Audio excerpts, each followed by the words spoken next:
All right. All right. So today we have something that's really nice for a change where everyone doesn't have to listen to me talk. Instead, we have a guest, and our guest today is Judy Scott. And Judy's going to tell you about the work that she does and about the agency that she's with. It fits so perfectly with the course that you're taking. So, anyway, I'll turn it over to Judy, and if you can just tell us a little bit about your agency. Okay, great. Thanks, Tony. So I'm Judy Scott. I'm the Executive Director here at Family Services of Central Alberta in Red Deer. And we're a nonprofit organization that services families from prenatal all the way to 110 and beyond. And so what I'm going to talk to you today is about the early childhood and the young children programming that we have. My background is early childhood. So that tells you that you can get to big places. So I'm now currently the executive director, worked my way up through the agency to be in this role for the last 5 years. As an organization, some of the programming that we run are education, family support, and home visitation is probably a really big piece of what we do. So when we talk about home visitation, that is where in the real world, which we're not actually in right now, we're in this vortex of Zooming, we would be going into the homes and supporting the parents in their parenting role. So understanding ages and stages development, looking at some parenting strategies, nutrition, physical literacy, connecting them to social agencies like ourselves that might support their child in different ways, um, as well as then just helping them make some social connections. So we work with lots of new Canadians, seeing a lot more. And if you can imagine, we're not having any family around. And so they need to build a social network uh, type thing. We do a program called Building Incredible Baby, which works with at-risk moms. So those can be teens to adult moms about 24, 26 who are at risk of in their pregnancy and looking at a healthy pregnancy. Our youngest mom has been 12. So imagine that, a 12-year-old having a baby. Unbelievable. And the support that that mom would need to keep and chose to keep that baby, right? And what that would look like. So that again, then is where our role falls in to talk about nutrition, to talk about, again, ages and stages and support her in a healthy pregnancy. Um, I think the wonderful thing about that is when you've engaged and are working with that young, very young mom, that helps them to feel so comfortable with your agency, and then there will be hopefully times that they can attend other programs or receive support in other ways. So I think when a family enters right when a baby is born, they have that opportunity to benefit from your service all the way through. So it's nice when you have those infant focused programs. For sure. And lots of times that's what we see with families, that they might enter in at the building incredible baby stage and then move into healthy families or infant preschool wellness program. And they'll get support and they can stay in those programs until their children are 6.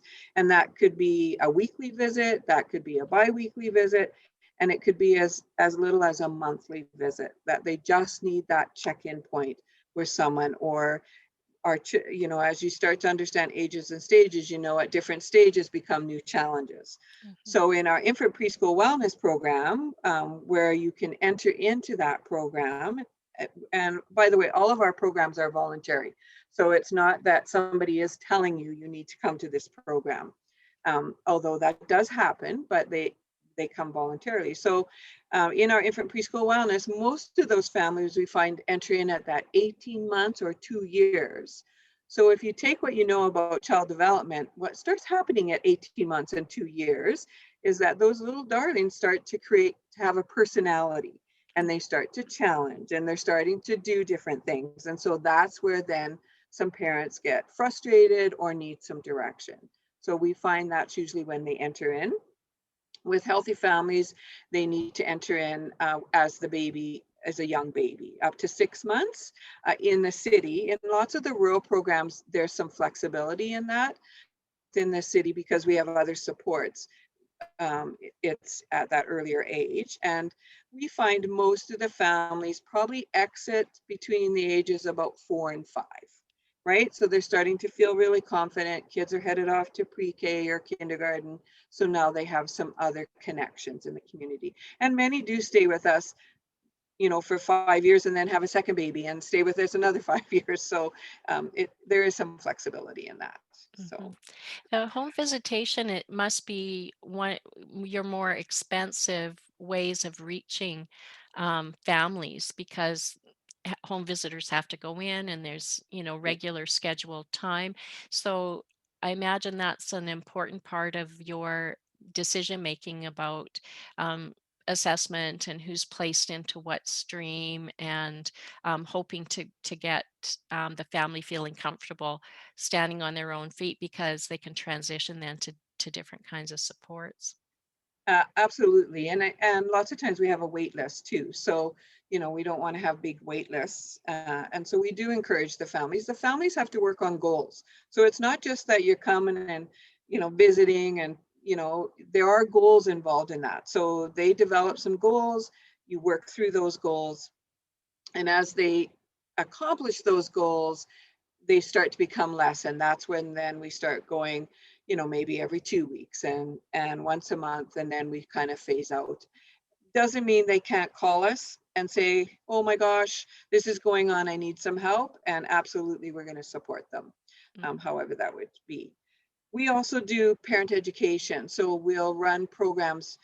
So as an organization, and I know funding was one of the conversations we were going to have, many nonprofits have to do fundraising or sell chocolates or cookies or whatever that might look like. As an organization, about 10 years ago, we purchased what's called Active Parenting Canada. So it is a parenting curriculum. And so we are the distributors for Canada. So we train people and run that program. And so it's a parent education program. And it goes right from the first 5 years all the way up to teens to step families. And so that creates an income for us, generates an income for us so that we don't have to do fundraising as much as many other organizations. So we run those programs and they're great, absolutely amazing parent education program. That is such a creative way of thinking about stabilizing funding for the whole agency. So, what a good idea and such a perfect fit too. Yeah, absolutely. Fits our mission perfectly in supporting those families. And I'm the trainer and I love the program and I use it all the time with my grandkids. I use it with my husband, right? He doesn't know all the tricks, right? And they're very simple, basic parenting skills, and parents really feel successful with them. So, those are some of the things.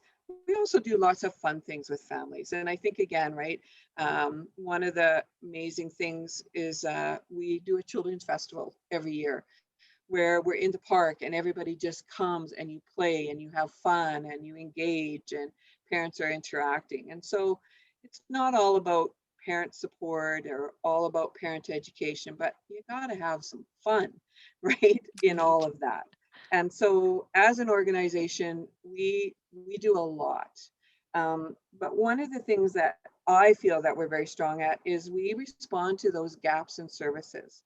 So as you can imagine, over the last several years, anxiety in children has been over the moon. And so we've created some programs. One of them is Taming the Worry Dragons, which originates out of BC. So we have taken that curriculum and grown it and developed it and do a program called Taming the Worry Dragons for children who are 5 to 8 years of age. And it really helps those kids and those parents understand their anxiety and look at some of those skills that they can help to deal with that anxiety. And we just recently created another new program called Conquer Your Worries, because we heard that it doesn't end at 8 and it keeps on going. And so now this anxiety supports those kiddos from 9 to 13. but the parents have to attend the programs with them, because our philosophy is, if the parents don't understand, we're not going to be able to help the kids. So Mhm. we always, almost always have that parent component involved in the programming that we do with the kids. Right. And then there's that support for the concepts you're working on all through the week. The parents able Yeah, to support their child. yeah, I for think sure. you also are really creative in your agency in terms of figuring out different ways of doing outreach or making sure that people see you in the community or don't have to just come find you at the office. Right. Yeah, we're definitely active on social media. I think you have no choice these days but to be active on social media. We also get involved in all kinds of things. So, like I said, the fun things. Everybody knows us from the Children's Festival. And this year we're celebrating 15 years of that. Mm. It's amazing, hard to believe, right? For 15 Yeah. years we've been doing this, and each year is different. But we also have different sites. So we have our main site here in downtown Red Deer, and we have a site at the Parkland Mall. So prior to the pandemic and our new government, we were a Parent Link site. So we have a play center up at the mall that unfortunately has been closed due to COVID. And we are going to reopen it. Our goal is to reopen that in the fall as a family connection center. So I would challenge your students to check out family connection centers. They're very popular in the European countries, and it is a place for parents to come and get support and meet people and get build their social network, but get that support. So what we're looking at is, if a parent is struggling and having a bad day, they can come to the mall. We're going to hopefully partner with the college because we've always been a learning site and had practicum students here from the early learning and care, as well as the social work department, and have those practicum students there that can support the children and engage them in some creative play and learn some skills, and then have some social work students on the other side, as well as staff to support the parents. Listen to their concerns, maybe help them create a parenting plan, and hopefully then when they leave after they've been there a few hours, they feel like they can manage the rest of the day. I So think that sounds like a wonderful practicum opportunity, and I have the feeling that students would be lining up and hoping to be the one chosen to do that because it's yeah, such, really feel like you're doing something special doing that. yeah. Um, do you find that as you're looking at hiring, is it challenging to find people to hire for programs, or are there certain skill sets that that you think people should focus on if they were hoping to work with families in the future?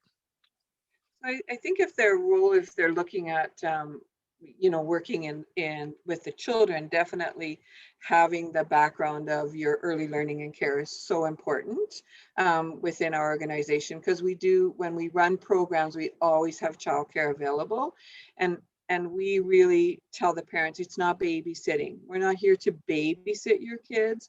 We're here when they're in the playroom. We have goals that we want the children to meet too, right? Mhm. It's not just about they're going to color in a coloring sheet.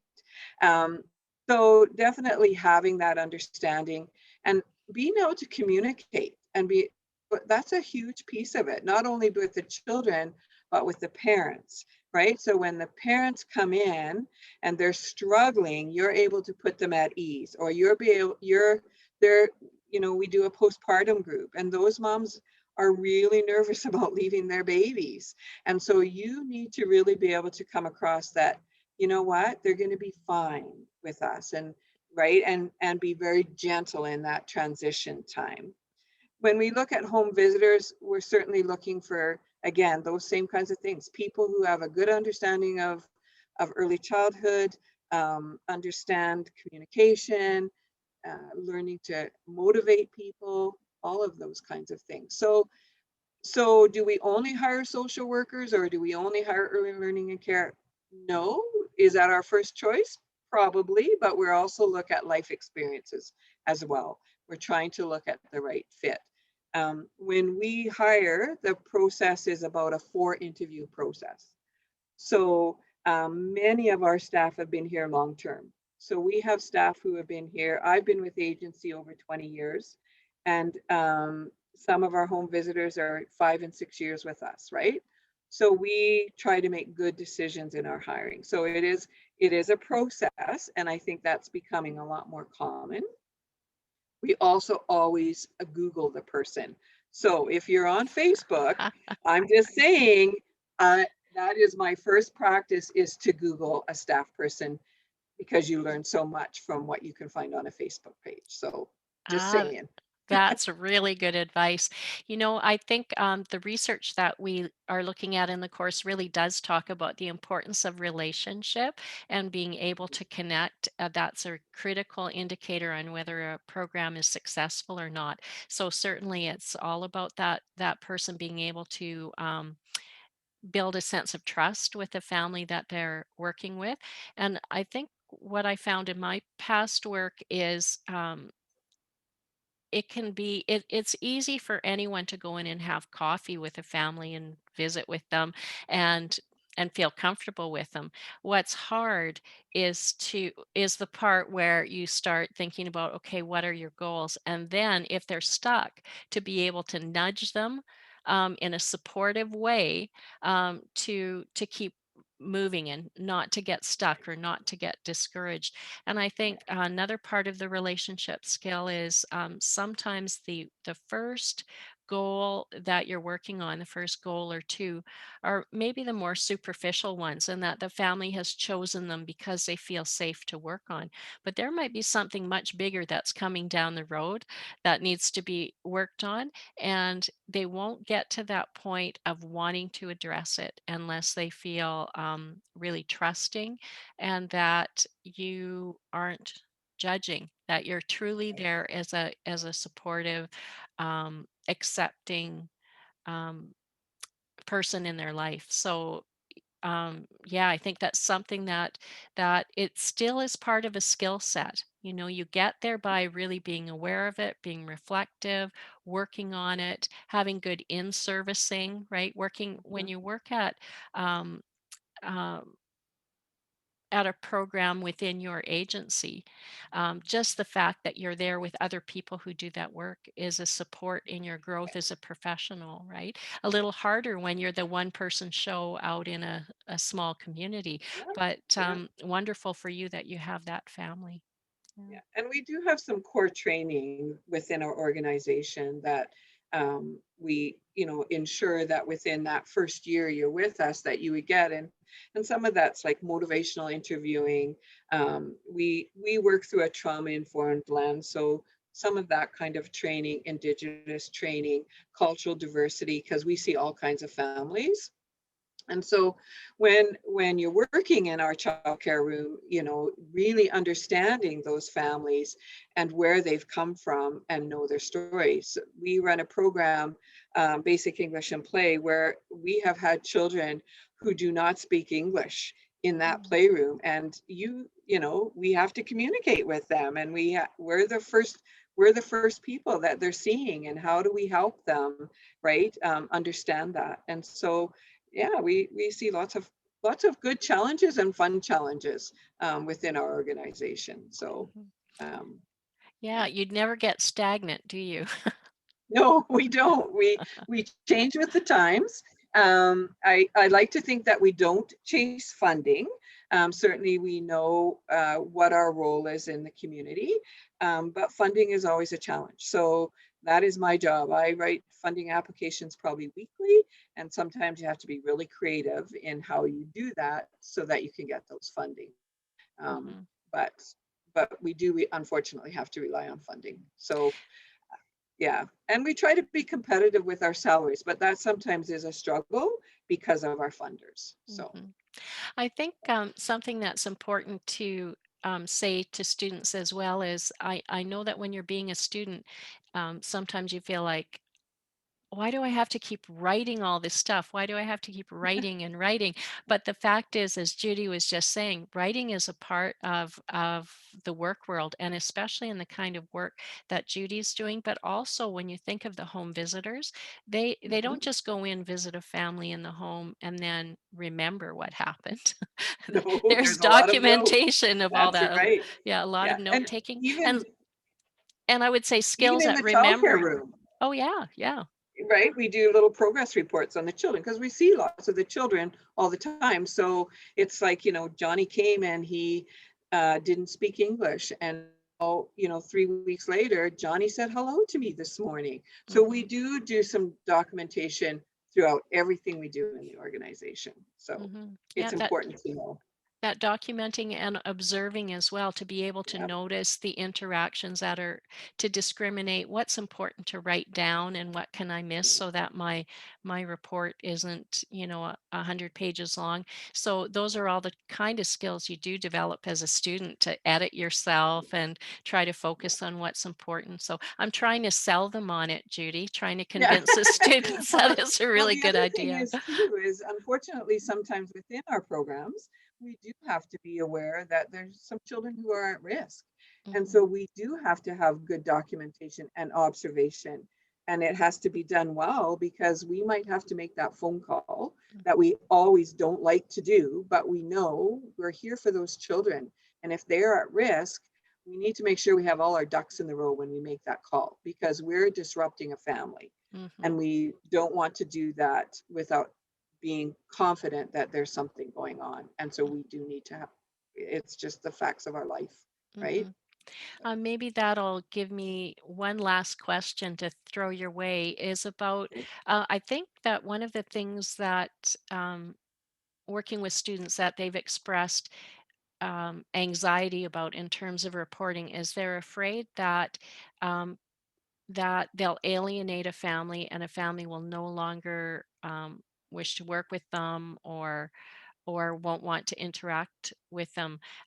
How have you found that in practice? I know through your agency you must have had to do some reporting in the past, and Yeah, um, for sure. and how do you find that that plays out? You know what? It can go both ways for sure. I mean, we certainly have had families that we've reported on that they are very angry at us. But once they work through that anger and realize that we're still there to support them, they tend to come back on side and okay, right? Um, within it's always anonymous, but they still kind of know who does it, right? Because they Mhm. know where they've been and what they've done. But we support the staff through that, and I have to say that when you make those phone calls, they are very supportive as well on the other end of that phone on how that's going to go. And they're sometimes we don't know if we should be making a report, and you call and you have a conversation and they'll keep an eye on it, or that might be the call that they need to get into that home because they've had many calls. So again, sometimes families will stay engaged with us. I would say probably 80% of the time they stay engaged, right? And Mhm. we work through that process. We help them, be able to keep their children. um, and other times they're just so, but then they're also beyond what we can do for them, right? Right. They have a lot more to work out than what we That's can do. that's a really good point, and I think you when people choose to stay with you, when families stay with you, you know that part of their journey, they're accepting that they really need that help. And so Yeah, that's an empowering feeling for them, to feel like they stuck with it, and they're willing to work on things, to and make they're that able to change. find people to help. And also, my last little comment before I ask you if you have anything else to say, is one of the strengths of your agency is that there would be a reflective supervision component. So, as you were um, mentioning, if someone's working and they do need to do something like make a report, or if they just have a very stressful um, home visit or an exchange at one of the childcare programs, where that didn't go so well, that there's someone that they can talk to about that and have some ongoing support about that. So I think that's a really wonderful thing as well. So I wish everybody could work for you, Judy. Yeah, well, me too. But I would Ah, have to find a little bit more money, yeah. but not impossible. So yeah, we do have a really strong supervision, that some of the things that are important to us, that staff feel supported all the time. Even through this crazy COVID thing, we've had staff that, are just not comfortable being in the building. And you know what? Let's make it work so you're at home. We've had staff that we were, Tony and I were talking earlier, that now the kids are at home learning. And so now we need to be at home working, right? And we've been able to manage that with our infrastructure and all of that. So we've been very fortunate that way. Um, and I do think that, being comfortable on camera and doing Zoom, I do believe as an organization, we've had conversations that we will continue on with a hybrid type of supports, because in our counseling department, we have lots of people who are rural who, in the dead of winter, it's hard to get into the city to do that session. And maybe they could do that via telephone or Zoom. Same with our home visitation. The days are gone where we'll go back into home when somebody has a cold. So Hmm. we can't come to your house today because the children have runny noses and colds, but you know what? We can do a Zoom session, Hmm. right? Same with our programming, reaching out to those families. We probably always will do our active parenting now, some face to face and some online, because that's just going to work better for families. Same with story times and all of that. We just know, right? That this is a change in how we're going to work. Great. That's I don't know if that's a positive or negative out of this, but it is a new challenge for sure. Yeah, So yeah, yeah. nothing stays the same, that's for sure. Oh no. So any last things you'd like to share with us, Judy? I am just really happy that you reached out to me and I could talk about our agency, because I like to talk about our agency. We're here, and certainly, if people are wanting to do practicums, we will be open to that in the fall. I hope as things change that we'll be back. We have not done any face-to-face programming at all for a year. It's hard to believe. Wow, a year, right? Yeah, yeah. Um, but and keep an eye on our website. We always have postings, so we're open to having those conversations. And if anybody just wants to come and have a call and ask more questions, we're here to help. We Awesome. believe in lifelong learning and supporting the community. So anything we can do to help, we're here to do. Awesome. Well, thanks so much for your time today. It was really nice to have the chance to talk. And what I'll be doing is I'll share links to the programs that you've talked about, and we'll have some dialogue about what you've said.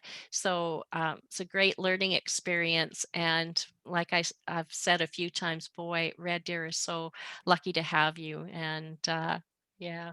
Anyway, We're so lucky to be here. So yeah, yeah, it we're works always both proud of that. ways. So yeah, it You works bet. both ways for sure. Yeah. So Okay, well, thanks a lot. I'm going to stop the recording and okay. let's see, I'll hit the button and then the really fun work begins where the students and I make some meaning. So There you go.